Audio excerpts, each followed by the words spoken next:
Halo teman-teman semua, di sini saya akan menjelaskan lebih lanjut bagaimana cara kita memasukkan perintah ataupun ketika kita tidak mengetahui perintah itu fungsinya untuk apa, kita bisa menggunakan alat bantu yang disediakan oleh Linux untuk mengetahui atau lebih detail dari perintah yang ingin kita lakukan. Misalnya ada ls. Ls ini fungsi utamanya adalah untuk list isi dari suatu folder. Nah, kita bisa memberikan opsi tambahan misalnya la untuk menambah informasi atau memberikan opsi terhadap perintah ls, supaya kita bisa mendapatkan hasil yang lebih detail. Nah, sebenarnya la ini muncul dari mana sih? Kalau kita tidak mengetahui apa-apa gitu ya, kita bisa menggunakan help. Nah, jika kita menggunakan help, kita akan diberikan informasi setiap huruf itu isinya apa. Misalnya ada strip la yang tadi kita tulis. A itu berarti all, artinya dia akan ngelis semua dari isi dari direktori tersebut, mau yang hidden ataupun yang tidak hidden. Nah, L itu berarti kita menggunakan long listing format, artinya dia memunculkan semua informasi seperti folder tersebut, permisinya apa saja, lalu pemiliknya siapa, ukurannya berapa, di create atau berubah tanggal berapa, lalu namanya.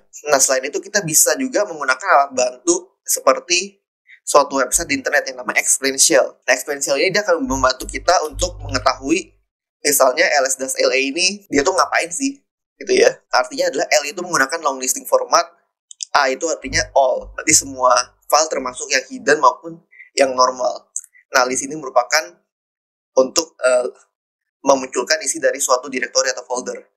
Nah, jadi dengan menggunakan Exponential, kalau kita punya perintah yang sangat panjang, kita bisa menggunakan alat bantu Exponential untuk membantu kita mengetahui setiap option ini tuh sebenarnya ngapain aja gitu. Begitu caranya kalau kita mendapatkan sebuah komen dan kita ingin mengetahui lebih lanjut apa maksud dari perintah atau komen itu. Kita bisa menggunakan help, kita juga bisa menggunakan alat bantu seperti Exponential. Di sini saya akan memandu untuk mengonfigurasi intrusion detection system pada OpenSense. Nah, ketika kita baru menginstall, nah by default intrusion detection system ini terdisable. Nah, selain terdisable, kita juga belum memiliki rule apapun untuk mendeteksi apabila ada serangan. Jadi jika kita pergi ke tab rule, di sini rule-nya benar-benar kosong. Artinya walaupun kita enable, kita nyalakan, kita tetap tidak akan mendeteksi apapun karena kita tidak memiliki rule apapun. Nah, kita harus mendownload dan mengaktifkan rule tersebut. Caranya adalah dengan menuju ke menu download. Nah, di sini terdapat banyak tools yang banyak rule yang bisa kita pakai untuk mendeteksi serangan. Nah, ini kita centang semua, lalu kita download dan kita enable semuanya. Nah, di sini kita download dan update rule.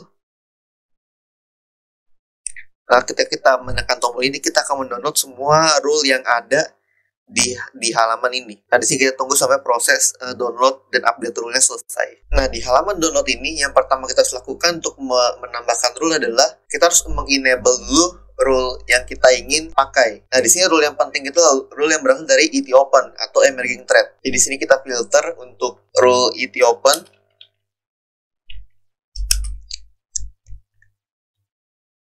Lalu sini kita centang semua dan kita enable untuk rule etopen. Nah, setelah ter-enable rule ini, yang kita lakukan berikutnya adalah download dan update rule.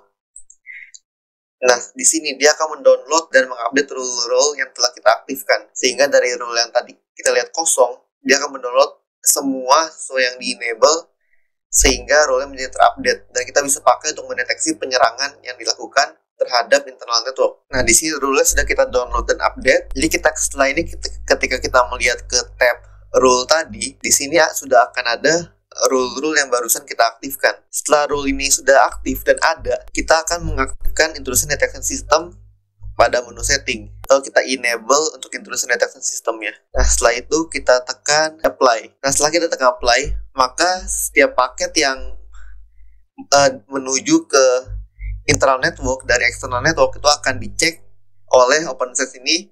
Dan jika ada aktivitas yang mencurigakan, maka intrusion detection system ini dia akan memonitor dan melog data tersebut sehingga kita bisa melihat di alert. Nah, jadi ketika terdapat serangan, nanti alert ini akan memunculkan sesuatu yang berkaitan dengan serangan yang telah terjadi. Alert ini masih kosong karena kita belum melakukan serangan apapun. Tetapi nanti ketika kita melakukan serangan, maka serangan tersebut kita juga akan cek apakah terdeteksi oleh intrusion detection system ini. Nah, jadi di sini intrusion detection sistemnya sudah ter-enable atau sudah menyala. Nah, sekarang kita bisa melanjutkan ke modul berikutnya. Setelah kita mendownload rule-rule yang dibutuhkan untuk intrusion detection system, nah kali ini kita akan melakukan konfigurasi untuk mengaktifkan intrusion detection system. Nah, pertama yang kita lakukan adalah kita enable intrusion detection system. Nah, ini IPS mode ini adalah intrusion prevention system untuk mengenable IPS. Nah, kalau ini di-enable, maka paket-paket yang lewat kalau terdeteksi berbahaya maka akan diblok. Nah, ini kita nyalakan promiscuous mode dan enable syslog alert. Nah, promiscuous mode itu artinya dia akan OpenSense ini akan mendengarkan semua traffic dari berbagai tujuan maupun sumber. Nah, syslog alert ini artinya ketika ada traffic yang berbahaya, maka peringatan tersebut akan ditampilkan di tab ini. Lalu di sini untuk interface-nya kita pilih one dan LAN. Nah, setelah itu kita tekan apply. Nah, di sini kita tunggu sebentar sampai proses selesai. Nah, ketika kita melakukan penyerangan, jika terdapat paket-paket yang berbahaya, maka peringatan tersebut akan muncul di tab alert. Sekian proses untuk mengaktifkan intrusion detection system.